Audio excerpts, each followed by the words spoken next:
Hello guys, how are you? I hope are you doing well. तो friends, आप सभी का स्वागत है मेरी चैनल जीटीयू स्टूडेंट्स में। आज हम जानने वाले इंडस्ट्री 4.0 सब्जेक्ट के बारे में। मैं इसकी पूरी की पूरी एक सीरीज़ बनाऊंगा। आई थिंक वो 22 के अराउंड प्लेलिस्ट रहेगी। उससे थोड़ी ज़्यादा भी हो सकती है, कम भी हो सकती है। ठीक है। तो फ्रेंड्स, बहुत सारे स्टूडेंट्स ने जो है वो मुझे इंस्टाग्राम पे मैसेज किया था कि भाई इंडस्ट्री 4.0 की वीडियो सीरीज़ बनाओ, लेक्चर सीरीज़ बनाओ, क्योंकि उनको जो है वो थोड़ी दिक्कत आ रही है। क्योंकि ये ना एक टाइप का सोशल साइंस जैसा ये सब्जेक्ट है। ठीक है।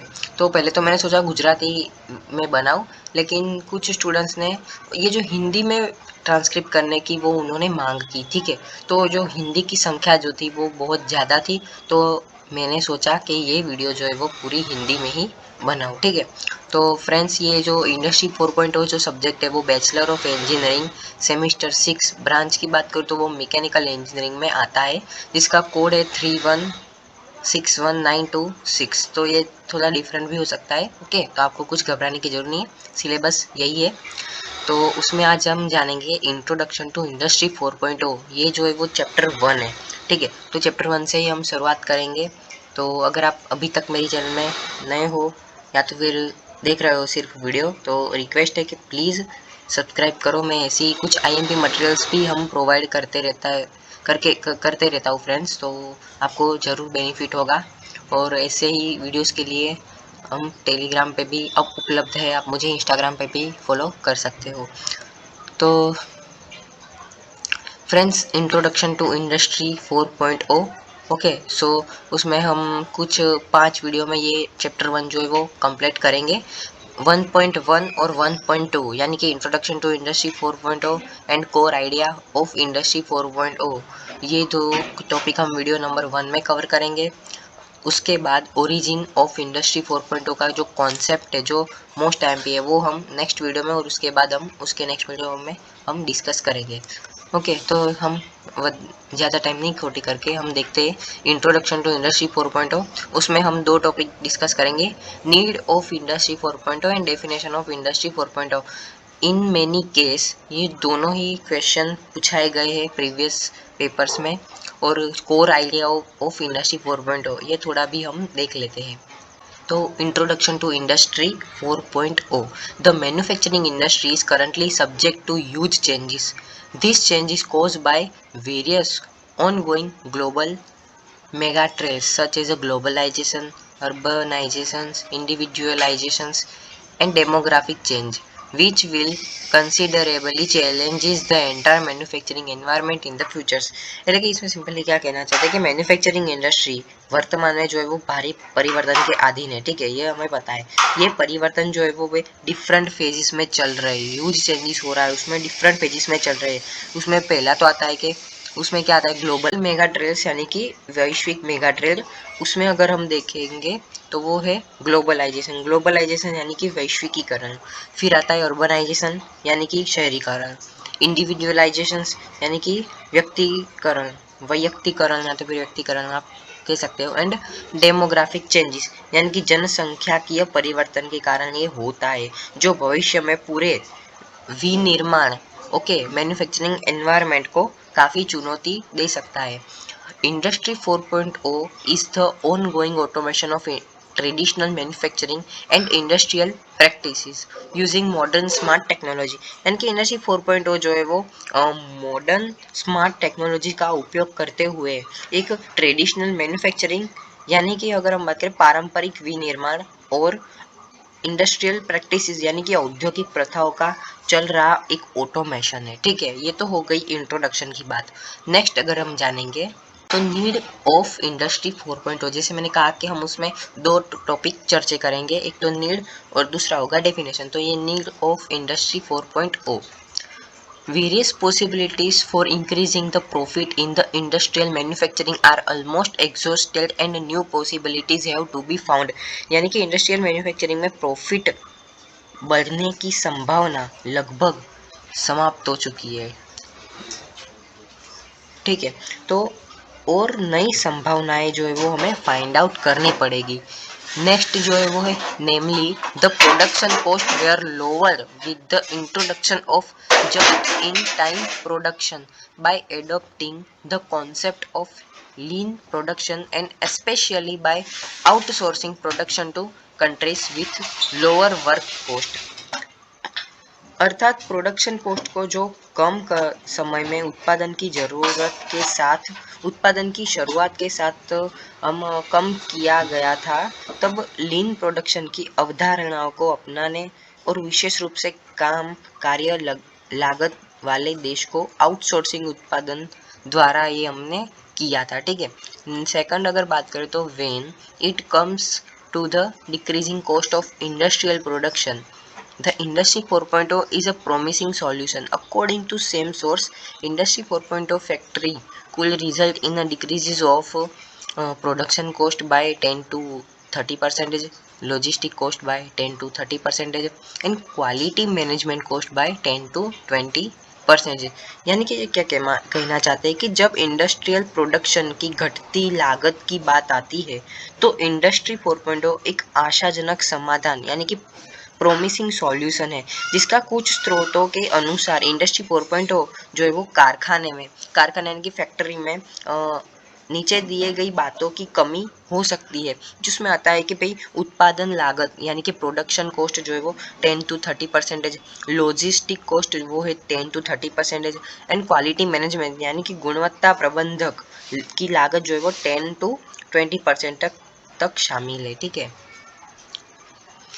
There are also number of other advantages and reasons for the adoptions of this concept including, यानी कि इस अवधारणा को अपनाने की कई अन्य फायदे और कारण भी है, जिसमें हम बात करेंगे a short time to market for the new product, यानी कि नए उत्पादनों के लिए बाजार में कम समय है, ये तो हम जानते ही है। ठीक है। जब कोई नया प्रोडक्ट मार्केट में आता है तो वो कई बार क्या होता है कि वो बहुत ही कम समय के लिए उपलब्ध रहता है। यानी कि अगर अब मैं बात करूँ एक सिंपल उदाहरण दूँ कि एक कोई कंपनी आई थी, मुझे आई डोंट नो, लेकिन उस प्रोडक्ट के बारे में मुझे पता है। तो वो प्रोडक्ट कौन सा था, उन्होंने एक ऐसा प्रोडक्ट बनाया था। हमारे इंडिया में हम सबको पता है, हम सब चाय के शौकीन हैं। ठीक है। तो उन्होंने एक ऐसा ठंडी चाय का एक प्रोडक्ट बनाया था कि जिसमें हम क्या करते हैं, नॉर्मली गर्म चाय पीते हैं। तो उन्होंने क्या किया था, एक कोल्ड टी का एक प्रोडक्ट जो है वो दिल्ली, हैदराबाद ऐसे कुछ जो बड़ी बड़ी सिटीज, तो उन्होंने वो प्रोडक्ट वहाँ पे लॉन्च किया था।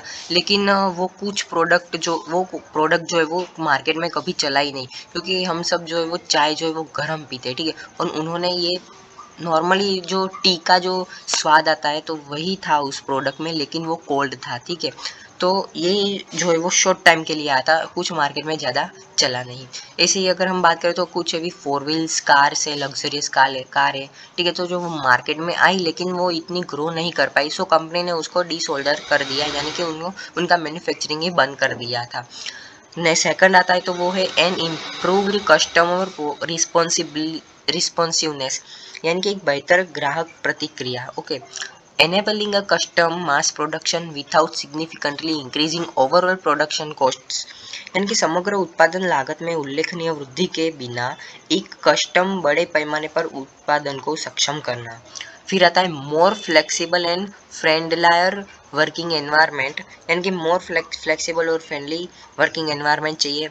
And more efficient use to natural resources and energy, यानी कि नेचुरल रिसोर्सेज यानी कि प्राकृतिक संसाधनों और ऊर्जा का अधिक कुशल उपयोग भी होना चाहिए। ओके। नेक्स्ट देखेंगे डेफिनेशन ऑफ इंडस्ट्री 4.0। इसमें मैंने कहा था कि हम 2 टॉपिक चर्चा करेंगे। जो एक हमने देखा वो है नीड, अब आएगा डेफिनेशन। तो डेफिनेशन ये मोस्ट IMPFरेंस पेपर में कई बार पूछी जाती है। ठीक है।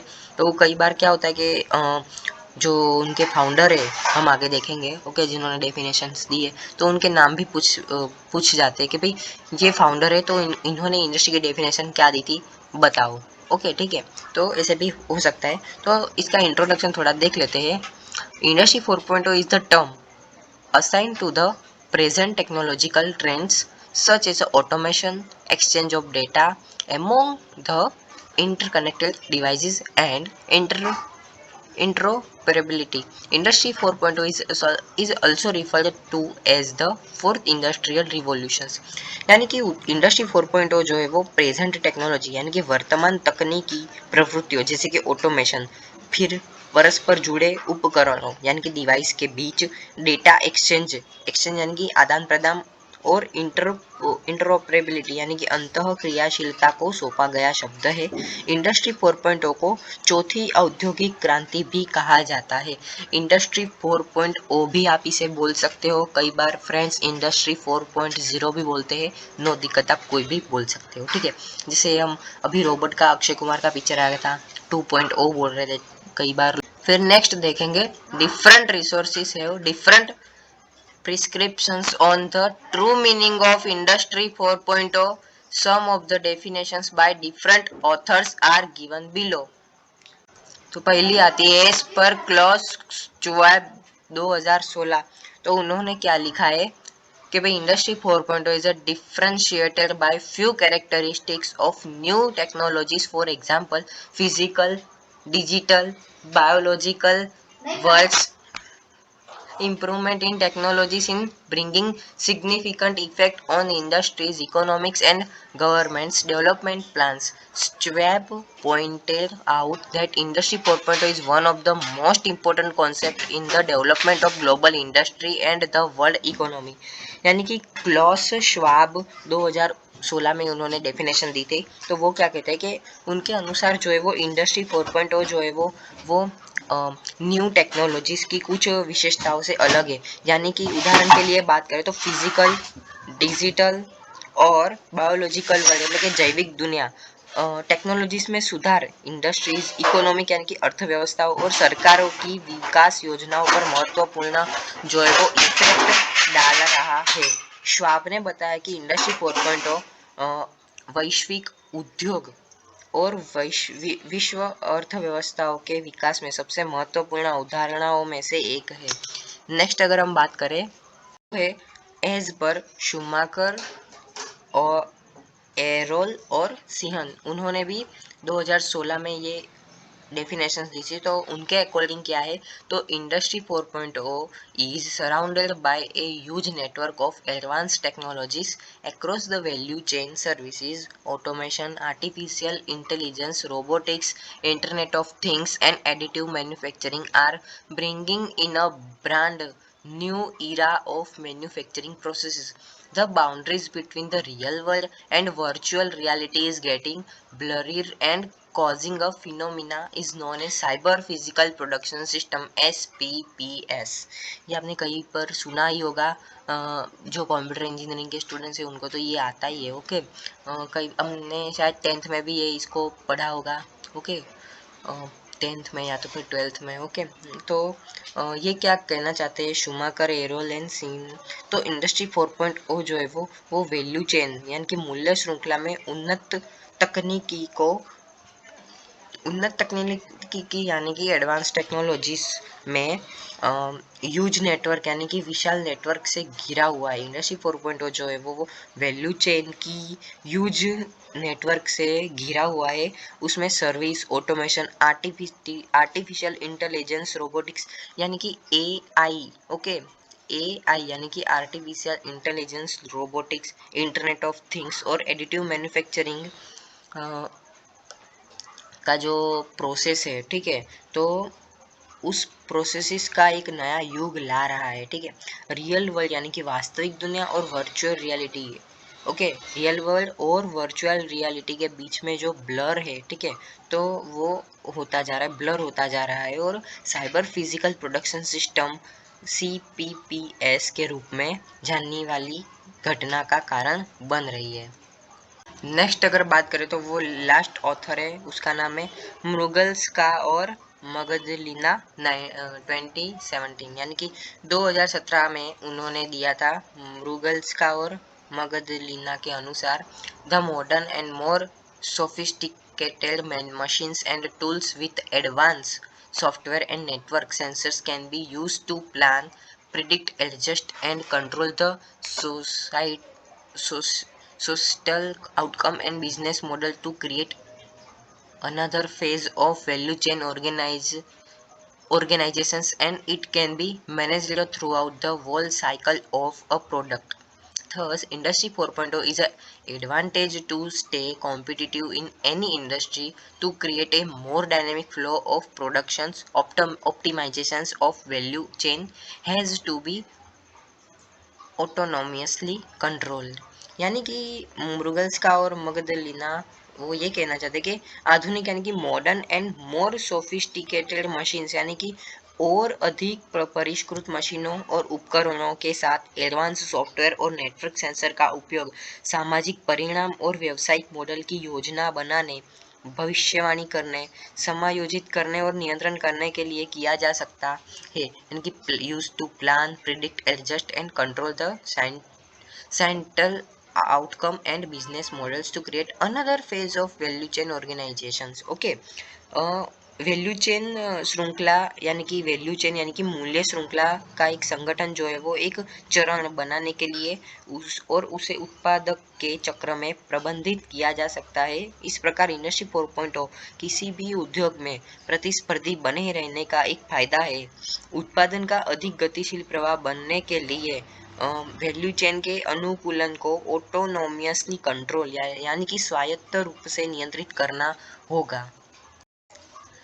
नेक्स्ट हम बात करेंगे, लास्ट हमारा टॉपिक है वो है core idea of industry 4.0 through the industrial revolutions. तो वो ये कहना चाहता है the industrial revolution has resulted in the all-round development of economic and social structure in different phases. The development is shown in figure 1.4. तो सबसे पहले हम बात करेंगे इंडस्ट्री 1.0 या तो फिर 1.0. तो आप बुक में अगर देखोगे तो शायद मुझे लगता है ये इंडस्ट्री 1.0 जो है वो बहुत बड़ा है. इंडस्ट्री 2.0 जो है वो उससे बड़ा है. इंडस्ट्री 3.0 जो है वो इससे भी बड़ा है शायद. ओके, फिर करंटली जो आता है अभी वो इंडस्ट्री 4.0 है. और शायद इंट्रोडक्टरी पार्ट में इंडस्ट्री 5.0 भी दिया है कि इससे एडवांस क्या आएगा, तो फिर 5G सिस्टम आएगा वो सब. ओके, तो सिंपल अगर मैं थोड़ा थोड़ा इसको अगर मैं कंक्लूड करूँ, एक समरी बनाऊँ, तो वो क्या निकल के आता ही है. तो इंडस्ट्री 4.0 में हम मैकेनाइजेशंस देखेंगे जो उसकी शुरुआत जो है वो 1765 में हुई थी, जहाँ पर mechanical power generated by steam and water. Okay, फिर आता है इंडस्ट्री 2.0 जिसमें मास प्रोडक्शन होता है. वो उसकी शुरुआत 1870 के अराउंड हुई. Okay, mass production assembly lines requiring labour and electricity. ये सब हम डिटेल में थोड़ा जानेंगे आगे, लेकिन इसकी समरी है, कुछ इतना डिटेल्स में हम जानेंगे नहीं. ओके, करंटली जो एग्जाम में पूछा जाता है वो industry 4.0 and advance of industry 5.0 इसके रिगार्डिंग मेनली इंडस्ट्री 4.0. ओके, तो इंडस्ट्री 3.0 में क्या हुआ था, तो ऑटोमेटेड प्रोडक्शन 1969 में automated production using electronics and IT यानी कि information technology.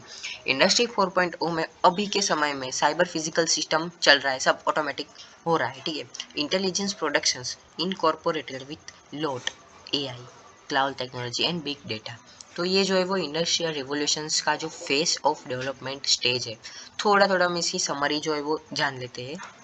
The first industrial revolution began with the mechanizations and mechanical power generation in 1800 by the steam or water. It brought the transitions from manual work to the first manufacturing processes, mostly in the textile industry. Improved quality of line was the main driver of the changes. हम जानते हैं हमारी जो शुरुआत जो है वो सूत्री कपड़ा से हुई है, यानी कि हम सबसे पहले जो है वो वस्त्र बनाना सीखे थे. ठीक है, यानी कि हम देखेंगे तो जो पहली औद्योगिक क्रांति है, ठीक है, इंडस्ट्रियल रिवॉल्यूशन जो है वो 1800 के दशक में भाप यानी कि भाप या तो फिर आप पानी कह सकते हो, उसके द्वारा मशीनीकरण और यांत्रिक बिजली उत्पादन के साथ जो है वो शुरू हुई. और कई बार अभी भी हम इससे बनाए हुए जो है वो कुछ प्रोडक्ट्स नहीं बोल सकते, हम मशीनें हम यूज़ करते हैं. ठीक है, जैसे कि अगर मैं बात करूँ तो बॉयलर. ओके, तो उसके साथ ही शुरू हुआ. आपको पता होगा कि जो अंग्रेज लोग थे तो वो जो है वो अपनी ट्रेन जो है वो किससे चलाते थे, तो यही भाप से ही चलाते थे. तो उस टाइम पे ये बनी हुई थी. ठीक है, इसे नए मैनुअल काम से पहले ही निर्माण प्रक्रिया में संक्रमण लाया। ज़्यादातर कपड़ा उद्योग में जीवन की बेहतर गुणवत्ता थी। This is the main drive of the change. Okay, next आता है तो वो है the second industrial revolution was triggered bye electrifications that permitted industrializations and mass production but without the possibilities of products customizations। यानी कि दूसरी औद्योगिक क्रांति इलेक्ट्रिफिशियन से शुरू हुई जिसने इंडस्ट्रियलाइजेशन यानी कि औद्योगिकरण और बड़े पैमाने पर उत्पादन की अनुमति दी, लेकिन without the possibility of product customisation यानी कि उत्पादक के अनुकूल की संभावना के बिना। थर्ड आता है तो वो है the third industrial revolution is characterised by digitalisation with the introduction of micro electronics and automation in manufacturing. These facilities this facilitates flexible productions where a variety of products is manufactured on flexible production line with programmable machines. Such production system, however, still do not have flexibility concerning production quantity। तो इसमें क्या कहना चाहते हैं कि तीसरी औद्योगिक क्रांति माइक्रो इलेक्ट्रॉनिक्स और ऑटोमेशन की शुरुआत के साथ डिजिटलाइजेशन की विशेषता है। यह निर्माण में यह फ्लेक्सिबल प्रोडक्शन की सुविधा प्रदान करता है जहां विभिन्न प्रकार के उत्पादनों को प्रोग्राम करने योग्य मशीन के साथ फ्लेक्सिबल प्रोडक्शन लाइन पर निर्मित किया जाता है। इस तरह की प्रोडक्शन सिस्टम में अभी भी उत्पादन मात्रा के संबंध में फ्लेक्सिबिलिटी जो है वो नहीं मिलती है। और थोड़ा बात करूँ तो इंडस्ट्री 4.0 यानी कि today we are in the fourth industrial revolution that was triggered by the development of information and communications technology ICT. Its technological basis is smart automation of cyber physical systems with decentralized control and advanced connectivity यानी कि LOT facilities। The consequence of this new technology for industrial production system is the recognition of classical hierarchical automation system to a self-organizing cyber physical production system that allow flexible mass customs production and flexibility in the production quantity. यानी कि आज हम चौथी industrial revolution में है जो information and communication technology यानी कि सूचना और संचार प्रौद्योगिकी ICT के विकास से शुरू हुई थी। इसका तकनीकी आधार डिसेंट्रलाइजेशन कंट्रोल और एडवांस कनेक्टिविटी के साथ साइबर फिजिकल प्रोडक्शन सिस्टम का स्मार्ट ऑटोमेशन है। औद्योगिकी उत्पादन प्रणाली के लिए इस नई तकनीकी का परिणाम एक self organising cyber physical production system यानी कि स्व संगठित साइबर भौतिक उत्पादन प्रणाली के लिए शास्त्रीय पदानुक्रमित स्वचालित प्रणाली का पुनर्गठन है जो फ्लेक्सिबिलिटी के कस्टमर जो फ्लेक्सिबल बड़े पैमाने पर कस्टमर जो है वो कस्टमर के साथ जो रिलेशन है तो उसके और प्रोडक्शन की जो मात्रा है, ठीक है, तो उसमें फ्लेक्सिबिलिटी वो जो है वो प्रोवाइड करता है, उसकी अनुमति देता है। ओके, तो फ्रेंड्स आपको अगर टोटली अगर आपको जानना है, ठीक है, इंडस्ट्री 1.0 2.0 3.0 4.0 तो आप एक बार अपने जो बुक्स में दिया हुआ है तो वो आप एज अ नॉवेल आप पढ़ो, आपको बहुत बढ़िया लगेगा। इसमें मैंने थोड़ी समरी दी है, लेकिन इसमें अगर इंडस्ट्री 4.0 के बारे में अगर पूछा जाता है तो आप बुक में से थोड़ा रिफ़र कर लो। ओके, आपको आई प्रॉमिस जब ये आप वीडियो देखोगे उसके बाद आप थोड़ा समझ जाओगे, माइंडसेट आपको क्लियर हो जाएगा। अगर आप एक बार देखोगे तो आपको कंपलसरी आपको याद आ जाएगा। तो आप सभी से रिक्वेस्ट है कि प्लीज़ मेरी चैनल GTU स्टूडेंट्स को थोड़ा support they friends, like share and subscribe करें। अदर वेबसाइट के लिए आप मुझे फॉलो भी कर सकते हो www.gtechuniversitystudent.blogspot.com या मुझे इंस्टाग्राम पे भी फॉलो कर सकते हो GTU students. Okay then, bye bye, take care.